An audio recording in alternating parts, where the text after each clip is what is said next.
So hello everyone, Austin Griffin की proper तरीके से एंट्री हो चुकी है थ्रोन ऑफ स्टील में, और इसलिए हमने सोचा कि आप लोगों को जानना तो होगा कि ऑस्टिन ग्रिफिन असल में है कौन, कहाँ से आया है, इसकी कितनी रैंक्स होने वाली हैं थ्रोन ऑफ स्टील में, और एंड में ये मरता कैसे है। तो इस वाली वीडियो में आप लोगों को वो सारी चीज़ें बताने वाले हैं, और इस वीडियो के एंड तक कुछ ऐसा बचेगा नहीं जो आप ऑस्टिन ग्रिफिन के बारे में नहीं जानते होंगे। तो चलिए वीडियो को शुरू करते हैं। ऑस्टिन ग्रिफिन एक लिजर्ड के शेप का था जो हम लोग को शुरुआत में दिखाया जाता है। ये बस 1 मीटर लंबा था और ये उस टाइम पर ये सिर्फ सेकंड स्टेप की रैंक पर था बीस्ट वर्ल्ड में, मतलब बहुत ज़्यादा वीक था, और ये मैच्योर भी नहीं हो सकता था, ये बड़ा भी नहीं हो सकता था, क्योंकि जो भी बीस्ट 5th रैंक के नीचे होता है वो कभी भी एवोल्यूशन कर ही नहीं सकता है। लेकिन क्योंकि हावी तो हम लोग का गॉड ऑफ डिस्ट्रक्शन है, ये कर जाता है और ड्यूल हेड्स को ले आता है।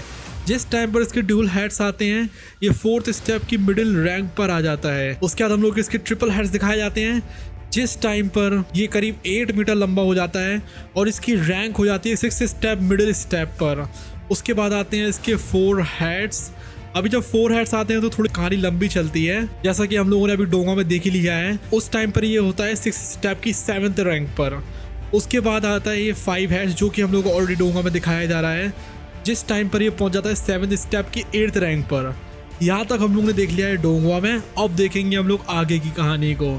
उसके बाद आते हैं 6 हेड्स, और जिस टाइम पर 6 हेड्स आते हैं इसकी पावर बहुत टेरिफाइंग लेवल पर पहुंच जाती है।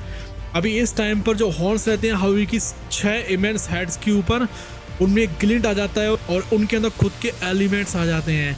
ये जो न्यू बॉर्न 6th हेड होता है वो येलो कलर में शाइन करेगा, इसके अंदर एक रेडिश ब्राउन कलर की लाइट भी होगी, और इसका नाम होगा अर्थ एलिमेंट। जितने भी इसके 9 हेड्स हैं उनके एलिमेंट्स के बारे में भी हम आप लोगों को आगे वीडियो में बताएंगे। हावी का जो 6th हेड है वो होता है अर्थ एलिमेंट का। इसका जो अपीयरेंस होता है हेड का, उसकी वजह से हावी के पास अभी सारे जो फंडामेंटल एलिमेंट्स होते हैं, जैसे कि वाटर, फायर, अर्थ, विंड, इसको उसने मिला दिया था लाइट और पॉइजन के साथ में। इस टाइम पर हावी का एवोल्यूशन उसकी बॉडी को बड़ा नहीं करेगा 6th हेड आने पर, लेकिन उसको बल्कि थोड़ा छोटा कर देगा। उसकी जो ओरिजिनल माउंटेन शेप की जो बॉडी होती है उसमें थोड़े से और चेंजेस आए लाएंगे, और उसका जो शेप होता है वो लिजर्ड से टर्न होकर एक ड्रैगन के शेप में आ जाएगा। और इसके जो स्केल्स हैं, पर्पल क्रिस्टल स्केल्स, वो भी काफ़ी ज़्यादा बड़े हो जाएंगे, और इस टाइम पर ये आ जाएगा 8th स्टेप की 9th रैंक पर। उसके बाद हम लोगों को सीधे दिखाए जाएंगे इसके 2 हेड्स उगते हुए, और ये बन जाएगा 8 हेडेड कैमरा। हावी के जो स्केल्स है 8 हेड आने पे बहुत ज़्यादा क्रैक होना शुरू हो जाएंगे। इसके जो स्केल्स हैं वो काफ़ी ज़्यादा बड़े हो जाएंगे, और जितने भी जो स्मॉल स्केल्स होते हैं उनको तोड़ देंगे, और ये फिर बहुत ज़्यादा बड़ा होता जाएगा, और 8 हेड्स आने पर लिटरली इतना पावरफुल हो जाता है कि इसको कोई भी बंदा इस दुनिया में नहीं हरा सकता है, डीमन गॉड एम्परर को छोड़कर। अब जो 2 हेड्स हैं वो और भी ज़्यादा वॉलेंट तरीके से इसके बाहर आएंगे।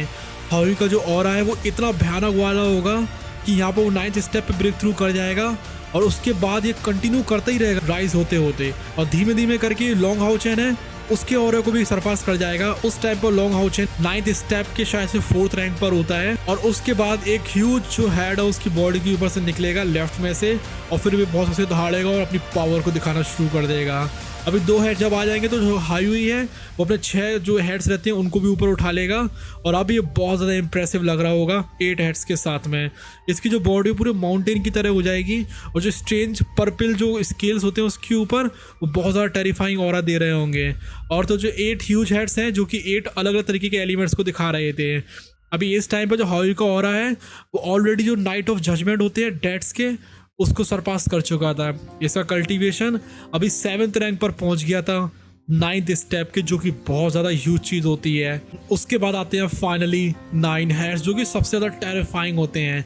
इसकी जो बॉडी है कम से कम 9 हेड्स आने पे 10,000 मीटर लंबी हो जाएगी, यानी 10 किलोमीटर साइज का हो जाएगा ये, एक बहुत बड़े एस्ट्रॉइड जितना। इसकी जो पूरी बॉडी है वो बड़े बड़े स्केल्स पे कवर्ड हो जाएगी, जो कि कई दर्जन मीटर्स तक फैले हुए होंगे। उसके सिर्फ स्केल्स अकेले, इसके जो 4 लिम्स हैं वो ऐसा लगेगा जैसे कि मान के लोग ग्राउंड को कभी भी कोलैप्स कर सकते हैं। इसके जो बड़े बड़े पंख होंगे वो कम से कम 10,000 मीटर यानी 10 किलोमीटर फैलाव के होंगे। यहाँ पर जो 9th हेड है वो बहुत ज़्यादा क्रूल होगा, और बाकी के 8 हेड्स को ये सप्रेस कर देगा। वो लिटरली बाकी हेड्स के कंपेरिजन में डबल बड़ा होगा, और एक हैवी ऑरा निकल रहा होगा उसके अंदर से डेथ का। अब जान लेते हैं कि जब हावी अपनी ह्यूमन फॉर्म में होता तो कैसा दिखेगा। इसकी लॉन्ग पर्पल कलर के हेयर्स होंगे, पर्पल कलर के कपड़े पहने हुए होगा, इसका जो फिगर है वो बहुत ज़्यादा ब्यूटीफुल होगा और इसकी जो आईज हैंगी वो ग्रे कलर की होंगी, जिसकी आंखों के अंदर मौत की परछाई और ठंडक भरी हुई हो। और सबसे बड़ी बात तो ये है कि बिल्कुल लॉन्ग हाउचन की तरह ही दिखेगा, जैसे कि हम लोगों ने देख लिया है। और अब असल में असली वीडियो शुरू होगी, क्योंकि अब हम लोग जानेंगे कि ये हायुई आया कहाँ से है, ये डीमंस उसके पीछे क्यों पड़े हैं और ऐसा क्या हुआ था, गॉड ऑफ क्रिएशन वगैरह और ये सब कुछ जो है भाई ये सब कुछ क्या है। असली चीज़ तो अब शुरू होगी। उससे पहले हम लोग जान लेते हैं इसके 9 हेड्स के बारे में। तो इसका पहला हेड होता है लिटिल फ्लेम, जो कि रेड हेड होता है फायर एट्रीब्यूट के साथ। उसके बाद होता है लिटिल लाइट, जो कि गोल्ड हेड होता है लाइट एट्रीब्यूट के साथ। उसके बाद होता है लिटिल ग्रीन, जो कि ग्रीन हेड होता है विंड एट्रीब्यूट के साथ। उसके बाद होता है लिटिल ब्लू, जो कि ब्लू हेड होता है आइस एट्रीब्यूट के साथ। उसके बाद आता है लिटिल पर्पल, जो कि पर्पल हेड होता है जिसमें कि पॉइजन एट्रीब्यूट्स होते हैं। उसके बाद आता है लिटिल येलो, जो कि वाइट हेड होता है, उसकी जो आंखें रहती है येलो कलर की रहती हैं। उसके बाद आता है लिटिल गोल्ड, ये गोल्ड हेड होता है, इसमें कि मेटल एट्रीब्यूट्स होते हैं। उसके बाद आता है लिटिल थंडर, ये पर्पल ब्लू हेड रहता है, इसमें कि लाइटनिंग एट्रीब्यूट्स होते हैं। और फाइनली 9th हेड होता है ऑस्टिन ग्रीफिन, जिसके ग्रे हेड रहते हैं, डिस्ट्रक्शन एट्रीब्यूट रहता है उसके अंदर। और अब शुरू करते हैं हम लोग असली वीडियो को। अब हम लोग जान लेते हैं कि ये हायुई आया कहाँ से है और इसने ऐसा करा क्या था जो उससे डीमंस इतने ज़्यादा डरते हैं। जिस टाइम पर बिग बैंग हुआ था उस टाइम पर ये भी पैदा हुआ था। इसके साथ साथ एक और इसका भाई भी पैदा हुआ था, जो कि इससे बहुत ज़्यादा पावरफुल था। जैसे ही इसका भाई, जो कि था गॉड ऑफ क्रिएशन, वो आता है इस यूनिवर्स में, उसके पास इतनी भयानक वाली पावर थी कि उसके आगे हायुई कुछ था ही नहीं। हायुई बहुत ज़्यादा वीक था उसके कंपैरिजन में। उस टाइम पर बस हायुई अपने आप को अटैच कर सकता था गॉड ऑफ क्रिएशन के साथ में और उसको देख सकता था कि वो किस तरीके से दुनियाओं को बना रहा है। उसने बहुत सारे जो रियल्स रहते हैं उसको अलग अलग टुकड़ों में बांट दिया था और एक एक करके उनमें लाइफ डालने लगा था। वहाँ पर प्लांट्स आ गए थे, एनिमल्स आ गए थे और जो ऑरा होता है लाइफ का वो बहुत ज़्यादा इवॉल्व हो गया। और उसके बाद हर एक रियल में बढ़ने लगा, जिसके बाद उनमें एक और आ गया क्रिएशन का। क्रिएशन ने बताया था ऑस्टिन ग्रिफिन को कि उसकी सबसे ज़्यादा प्राउडेस्ट जो वर्क है इसकी, वो सबसे ज़्यादा उसको गर्व है, वो है ह्यूमंस। उसने ह्यूमन स्पीशीज़ को बनाया है सबसे ज़्यादा प्यार से। और जो ह्यूमंस है वो बहुत ज़्यादा पावरफुल तो नहीं है, लेकिन वो एक ऐसी रेस है जो कि क्रिएशन कर सकती है, जिसकी वजह से उनके पास पावर आ चुकी है क्रिएशन की। और अभी यहाँ पर ह्यूमंस लर्न भी कर सकते हैं और क्रिएट भी कर सकते हैं। क्रिएशन ने कहा था एक टाइम पर कि एक दिन ये जो ह्यूमंस हैं वो अपने रियल में से बाहर निकलेंगे और जो पावर ऑफ क्रिएशन है उनको और भी ज़्यादा जगहों तक ले जाएंगे, जहाँ तक कि गॉड ऑफ क्रिएशन भी नहीं पहुँच पाए। लेकिन किसी रीज़न की वजह से ऑस्टिन ग्रिफिन को बहुत ज़्यादा गुस्सा आती थी गॉड ऑफ क्रिएशन के ऊपर। हालांकि वो बहुत ज़्यादा पावरफुल था, लेकिन उसकी पावर धीमे धीमे करके ख़त्म होती जा रही थी, क्योंकि गॉड ऑफ क्रिएशन अपनी पावर का इस्तेमाल कर रहा था रियल्स बनाने के लिए। पर एक दिन ऐसा भी आता है कि वो बाकी चीज़ों में लाइफ डालने के चक्कर में खुद की लाइफ ही खो देता है। वो धीमे धीमे करके इस दुनिया से गायब हो जाता है। उसने बहुत सारी चीज़ें इस दुनिया में छोड़ दी थी, जिसमें कि उसका ऑरा था और उसने यहाँ पर काफ़ी सारी चीज़ें भी बनाई थी। लेकिन कुछ भी क्यों ना हो, आखिर में हो तो गया वो ख़त्म ही ना। सबसे ज़्यादा बुरी चीज़ ये थी उसके बारे में कि वो जिस टाइम पर मर रहा था उसने असल में मेरी बॉडी के ऊपर एक सील डाल दी थी, जिससे कि मेरी जो सोल है वो कभी भी उसकी लेवल तक पहुंच ही ना पाए। उसने ये भी कहा था कि जो ऑस्टिन ग्रिफिन है वो गॉड ऑफ डिस्ट्रक्शन है। इसका मतलब ये है कि वो अपोजिट है गॉड ऑफ क्रिएशन का। गॉड ऑफ क्रिएशन ने ऐसा इसलिए नहीं करा था ताकि वो गॉड ऑफ डिस्ट्रक्शन को ख़त्म कर सके। अगर वो ऐसा चाहता तो वो कब का कर देता, लेकिन वो ये भी नहीं चाहता था कि यहाँ पर ऑस्टिन ग्रिफिन उसकी क्रिएशंस को ख़त्म करे, इसलिए उसने उसके ऊपर सील्स लगा दी थी। अभी यहाँ पर वो खुद के मेथड्स का इस्तेमाल करता है जिससे कि वो उस क्रिएचर में बदल सके जैसा कि वो आज है। यहाँ पर काफ़ी सारी चीज़ों का वो इस्तेमाल करता है अपनी ग्रोथ को बढ़ाने के लिए, और फिर धीमे धीमे करके वो इस पावर को, जो कि गॉड ऑफ क्रिएशन ने सील लगाई थी, उसको नलीफाई कर देता है। वो सक्सेसफुल हो जाता है रियल में जाने के लिए। फिर वहाँ पर वो धीमे धीमे करके पावर्स को गेन करने लगता है जो कि उसी की थी कभी, और उसके बाद उसकी ओरिजिनल बॉडी आ जाती है और वो बन जाता है god of heavenly wrath, the 9-headed chimera Austin Griffin. अब लोग जान लेते हैं डीमंस के ऑरिजिन्स के बारे में और ये ऑस्टिन ग्रिफिन से किस तरीके से जुड़े हुए हैं। स्टोरी स्टार्ट होती है 7000 साल पहले। एक रियल में एक कॉन्टेंट था जो कि बहुत ज़्यादा खूबसूरत था। यहाँ पर जो क्रिएचर्स थे वो काफ़ी ज़्यादा अलग अलग थे, लेकिन जो रूलर्स थे उस दुनिया के वो भी ह्यूमंस ही थे। जो पूरा का पूरा कॉन्टिनेंट होता है वहाँ पर लड़ाइयाँ होती रहती थी, लेकिन फिर भी ये था तो ह्यूमंस के कंट्रोल के अंडर में ही। उस रियल में फॉरेस्ट थे, लेक्स थी जो कि बहुत बड़ी दुनिया को घेरे हुए थे। ये जो शैंगमाओ डालू है उससे भी ज्यादा खूबसूरत दिखती थी ये दुनिया चलती रही तब तक जब तक यहाँ पर एक पावरफुल एग्जिस्टेंस आ जाता है जो कि सब कुछ बदल देता है। ये पावरफुल एग्जिस्टेंस था ऑस्टिन ग्रिफिन।